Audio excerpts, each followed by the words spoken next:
ખાસ કરીને સૌરાષ્ટ્ર યુનિવર્સિટીમાં છેલ્લા 2 વર્ષથી જે પીએચડીની એન્ટ્રન્સ એક્ઝામ લેવામાં આવતી હતી તે સંપૂર્ણપણે બંધ કરી દીધી છે.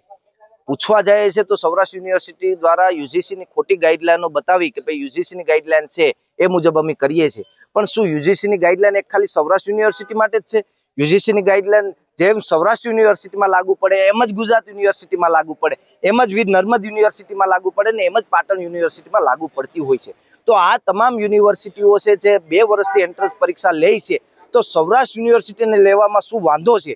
મોટી વાત કરવા જાય તો ગુજરાતના શિક્ષણ મંત્રી પ્રફુલ્લ પાનસુરિયા પણ આ વર્ષે એન્ટ્રન્સ એક્ઝામ આપી અને પોતે પીએચડીમાં એડમિશન લેતા હોય છે, તો સૌરાષ્ટ્ર યુનિવર્સિટીના વિદ્યાર્થીઓ સાથે અન્યાય કેમ? એ એક મોટો સવાલ છે. ત્યારે આજે અમે પહેલા પણ કુલપતિશ્રીને રજૂઆત કરવા ગયા હતા કે ભાઈ તમારે પીએચડીની એન્ટ્રન્સ એક્ઝામ લેવી જોઈએ જેથી કરીને હજારો વિદ્યાર્થીઓનું ભવિષ્ય ન બગડે.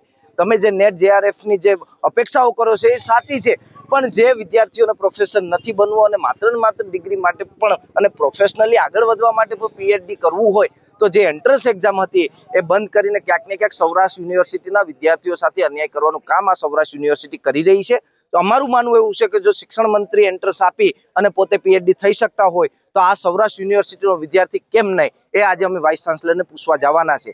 અને જો અમે અડગ છે, કાલે પણ અડગ હતા અને આજે પણ અડગ છે કે જો સૌરાષ્ટ્ર યુનિવર્સિટી આમાં કોઈ નિર્ણય નહીં લે તો આના જે ઉગ્રથી ઉગ્ર આંદોલન કરવું પડશે. તો સૌરાષ્ટ્ર યુનિવર્સિટીમાં એનએસયુએ કરશે. સાંજ સમાચાર ફેસબુક પેજને લાઇક કરો, વિડીયો શેર કરો અને વધુ વિગતવાર સમાચાર માટે sanssamachar.net વિઝિટ કરો.